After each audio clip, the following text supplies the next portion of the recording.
So when I fired up my computer, my default website for some reason is MSN, and it gave me an article suggestion that goes, feeling down? Try these 21 habits for a happier life. So I'm going to run through them and let you know if that's something I already do as a miserable person. I'm not really gonna read the description. It's perfectly normal to feel down or as though you're not the most joyful version of yourself. In these moments and in life in general, you might find yourself wondering how to be happy. I don't wonder how to be happy because I know what it is that I need to be happy, and I understand why I don't have it. I'm also accepting it as opposed to obsessing myself with it. The first one it gives is care for your mind and body. It seems to be categorized. Number one, practice gratitude. I already do that, but it says practicing gratitude can lead to people feeling more positive emotions and feeling an increase in motivation to engage in their life and make healthy choices. Create a morning routine.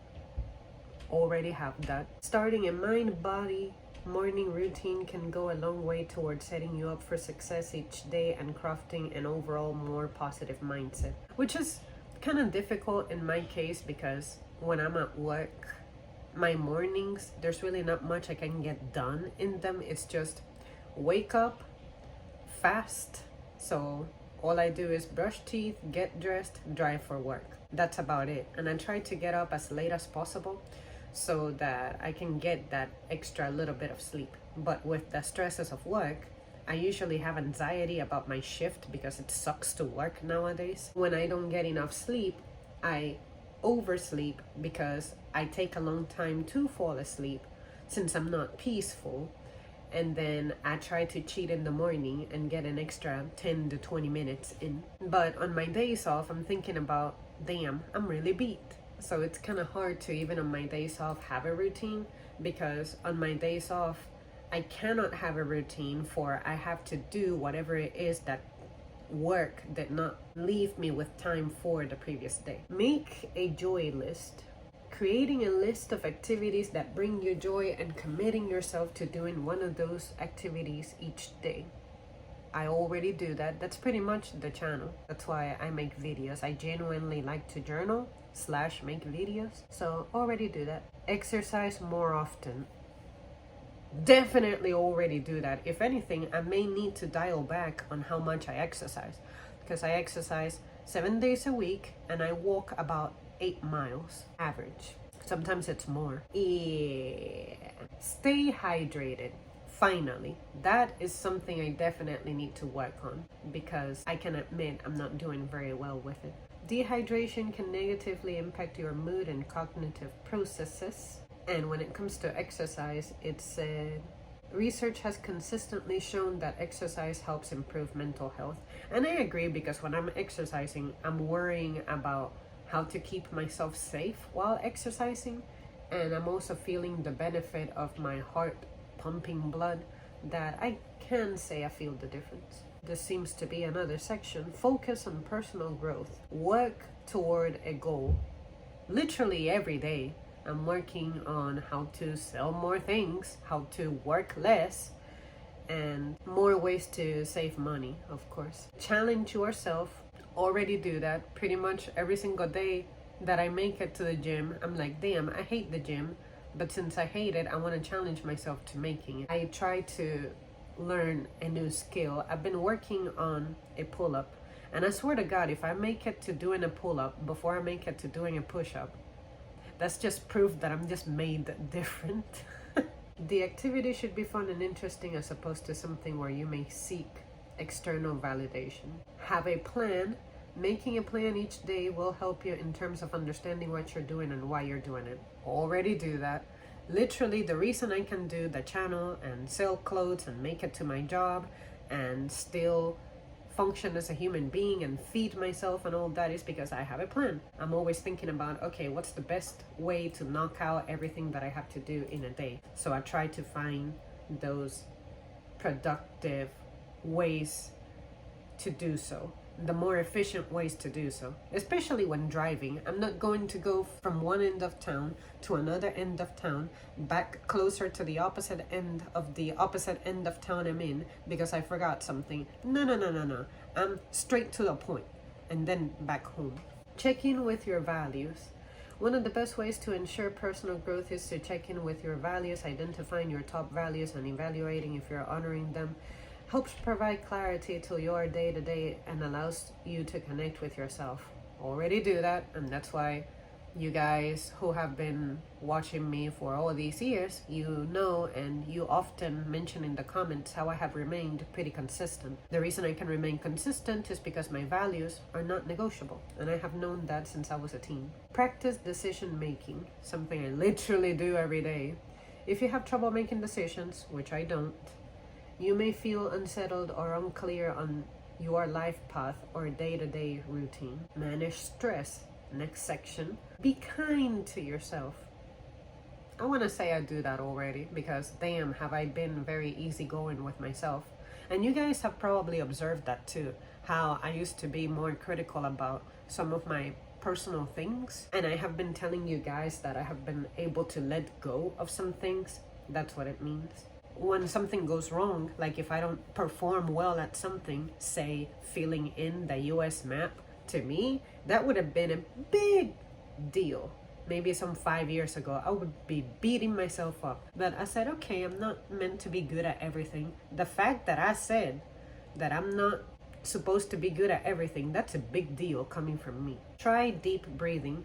Deep breathing never really worked for me anytime I tried it. Maybe I don't know how to breathe right. It's just like exercising. I don't know how to exercise right. But with deep breathing, the only thing it did for me, I can say, is that because I was frustrated that I couldn't breathe deeply and feel the effect, it forced me to concentrate into deep breathing. Embrace nature. You guys remember that I was trying to make outdoor content? This is definitely one that I can say I need to try more often, because the last time you guys saw me making a video of me being outdoors, that was the last time I was outdoors. And now the cold weather is about to be over. I'm not gonna be out there in the heat with bugs. My window to do that is closing. Practice mindfulness. This means doing something present-minded with complete focus and no distractions. I already do that. Definitely not a problem I have. But around me, I observe that that is a problem that a lot of people have. A lot of people do not know how to focus on what it is that they have at hand. And my frustration is when I see others doing that, especially if I'm present, if I'm involved. If you and I are doing something together, then I expect that you're present and there with me and for me, in the same manner that I'm there with you and for you. But yeah, that one sets my ass on fire. Walking meditation helps you stay mindful and active at the same time. Go out for either a brief or long walk, and as you walk, narrate your surroundings to yourself so that you can be focused on the environment and what's going on, as opposed to being lost in your thoughts. Something I already do, and you guys know that I do that because it's very rare for me to put up a silent video. So when I do that, it's because I'm trying to put what I'm observing into words. Find a therapist. Shit, is that free? Because if it's not free, you can forget about it. And on top of that, like I've said before, even if this person is qualified to help and has their best intentions in mind, I just don't believe in divulging my personal struggles to a stranger. For me to open up to go to therapy, it would take a lot of work, and I just prefer for things to be done that way. And I know that I have met great people when I needed help with something. Say, I needed to get my car fixed. I have met the people who do that, and they have been great, and I'm friends with them now and all that. But when it comes to stuff like this, my emotions and things like that, I like to manage it with someone who already knows me, not someone who I'm getting ready to meet. If I have worked with a manager for a long time, I would feel confident about sharing with them some things. Just like when I was a student, my teachers, some of them I opened up with regarding some things. But after that, I said, okay, I'm good. I don't need to express this to anybody else. Get social. Connect with others. The relationships we have with others have an extreme impact on our emotional health and happiness.